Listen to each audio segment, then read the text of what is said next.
Hello everyone, welcome to another new video series for Strategic Command World War 1. A grand strategy game, turn-based for World War 1, where you can play different scenarios, you can play the whole war, but there are also a couple of small scenarios, and we are going to play one of these in multiplayer, the March on Paris 1914. We start at the 2nd of August 1914, and we're gonna play for 3 months.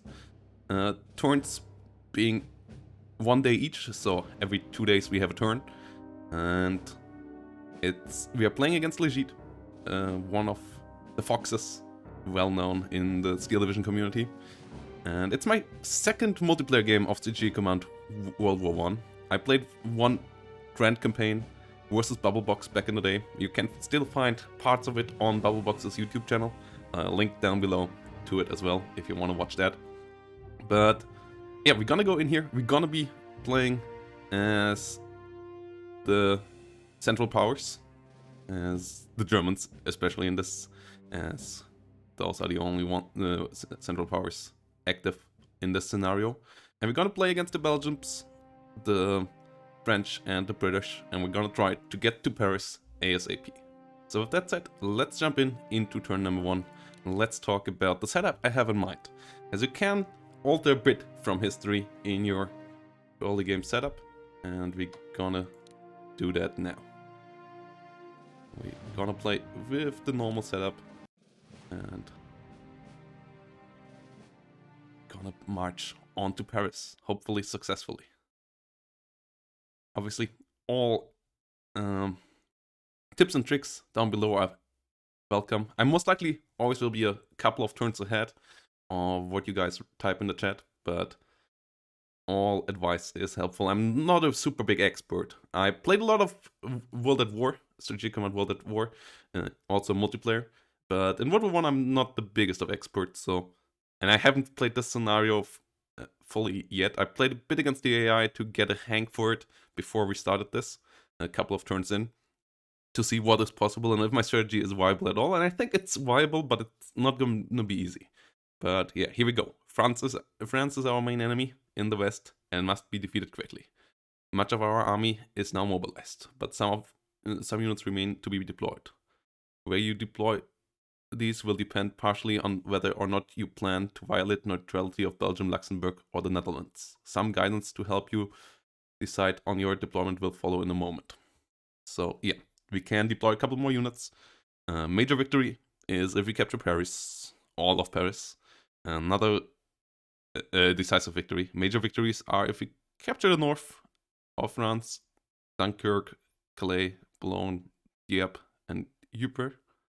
Or if we capture the south, Verdun, Toulon, Nancy, Rheims, and Soissons. Or if we capture any part of Paris at the end of the game. And we also have to defend the fatherland. Yeah, the French army is powerful. And the early war maneuver can lead to fiascos if we leave the flank, one of the flanks under strength. And yeah, we can now deploy a couple of these units. And the idea is, for me, to... we are, as you can see, having the map of northern France, Belgium, southern Netherlands, Luxembourg, and southwest Germany, and the tip of the southeast of England over here.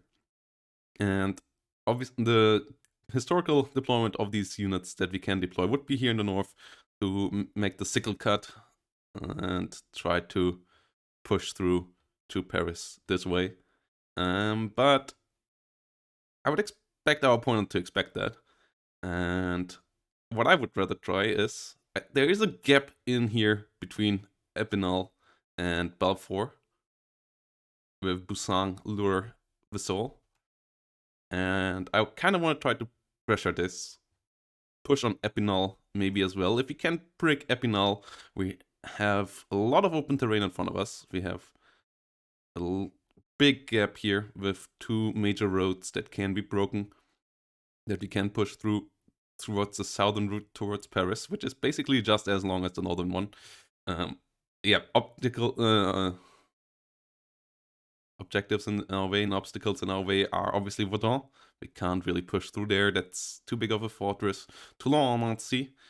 Nancy should be somewhat easy to capture. Toul, not so much. And in the north, the Belgian fortresses are also rather tough. Antwerp is a big one. Liège, Namur. So yes, the historical path can be done, but we don't have really much more roads here. We have better terrain. That's the major thing, right? You have a big plateau here. Meanwhile, we have relatively mountainous terrain, at least partially here. So that's why I want to push through here so that I can at least use the open terrain somewhat.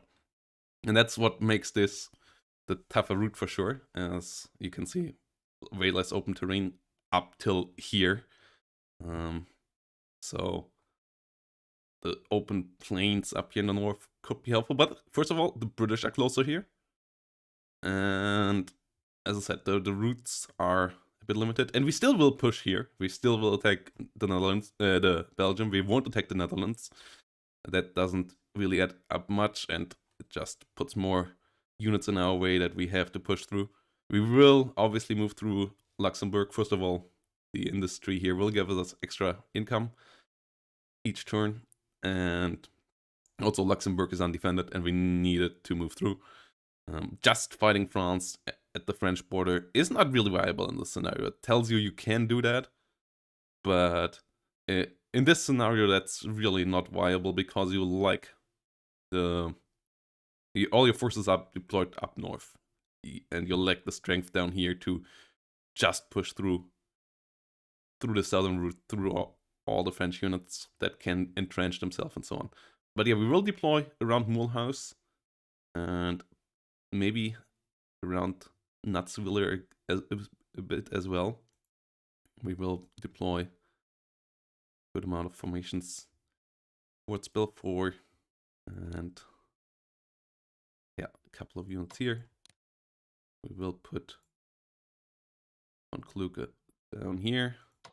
Our mobile units still belong into the plains. Maybe some over here could be nice. 2 of these divisions will start here, and then 3 will start in the south. 1 of the cavalry formations can be pretty helpful down here as well.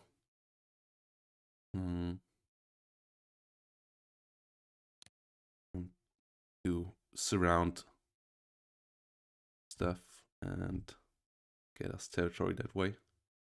Over here, we want to take this factory ASAP, and we might want to check out if we can maybe push a bit there. But this is the deployment phase done with, and now we go into the action. So here we go. We first have to go to the war map and declare war on Luxembourg and Belgium, so we can enter these sections of the map.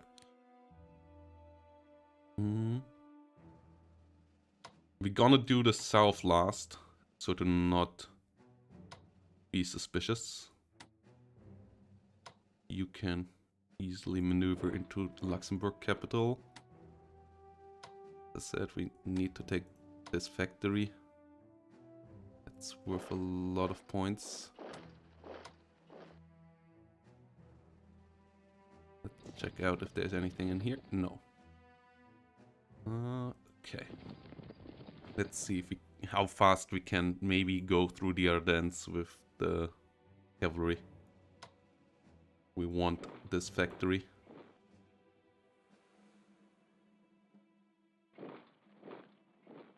Over here. Can dig in already here. Cavalry is in front of a lot of units. Okay, let's move to north. Towards Liège, where we will for sure face the first opposition. Big fortress there.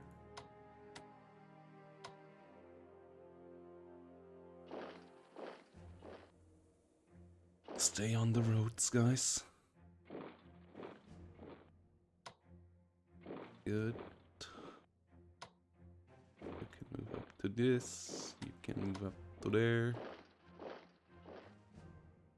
Okay. And then you can all move. Okay, yeah, you're not gonna make it far. So you go to this road. This is going to be interesting. As I said, the push in the south will be the most interesting part of this. Push in the north is vital as well, though. Like, we want to try to take Brussels, try to force the British to still commit here. Maybe take a part where we are relatively small frontline-wise,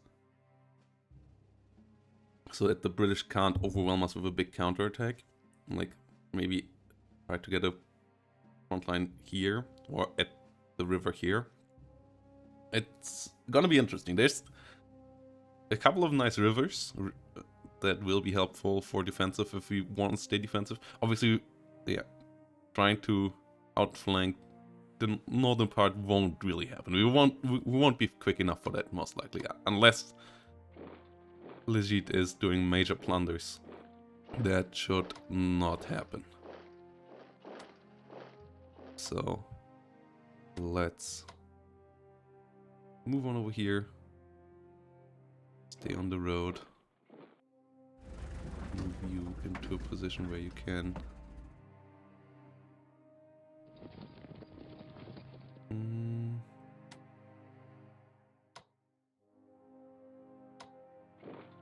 Okay. Front line a bit further forward, so that the roads are used. Connect everything, so that supply can flow. This game is relatively simple in its calculations, like on the front end. When we will get the first combat, we will get a bit of combat this turn, not too much, as this is all mostly about maneuvering so far. Once we get into combat, I will talk a bit more about it, but as you can see, we have morale. And we have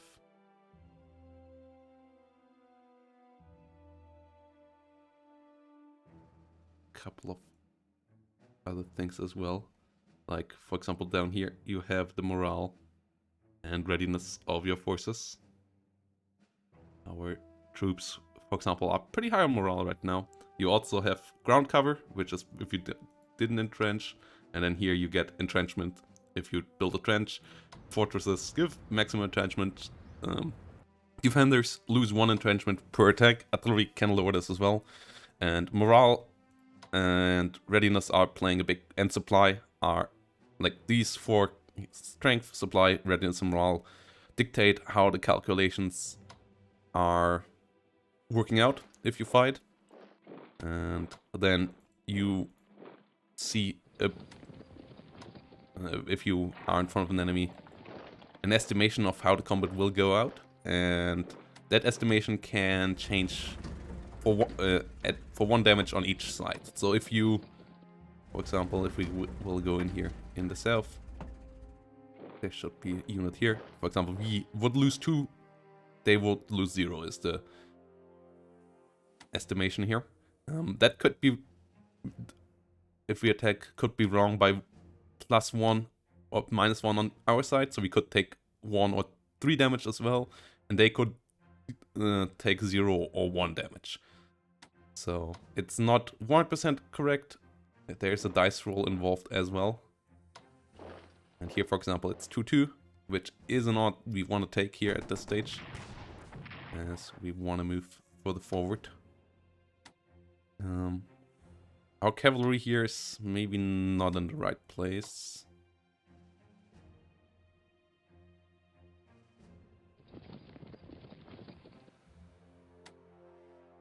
Kind of want to outflank the enemy down here, but it's not gonna be easy. Move infantry up from the rear.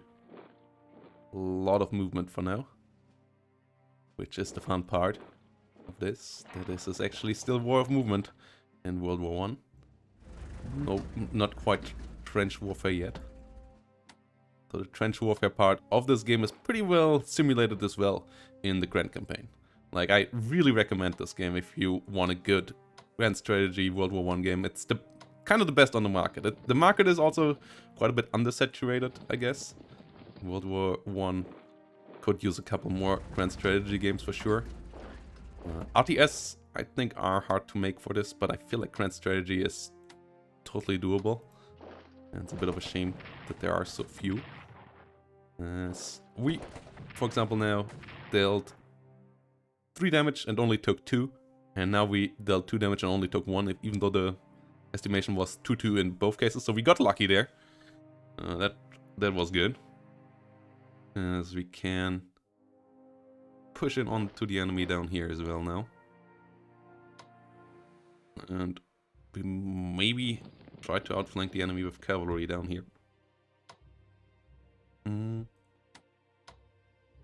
Now infantry from the rear here can move up as well. Those will be helpful to push through here. But they're arriving a bit slower than the extra deployment that we had before. And we don't have combat here yet. So this is... yeah, we did all the movement over here. Could move these one more forward, but headquarters support your units. They keep the morale higher up and so on. They give extra boni to combat as well. And they function better. They also help out with supply, and they function better if they're put in a supply knot. Like all these small little villages or towns are supply centers. Depending on the number, they give different amount of supplies and improve the network. So, and if you capture one, they are damaged and will be built up over time. So moving forward is exhaustive in that regard as well. Your units will lose supply there. Our cavalry here will try to flank out around Busan, cut off these guys, allow us to push through here, then push towards Lurik down in the south. This unit could maybe be used to cut off the Foguet in the north. So these are the moves for now. And this is turn 1. Let's see how it goes. I hope to see you in the next one, as I will now end the turn here and send this over to Legit, who will now do their first turn as the Entente.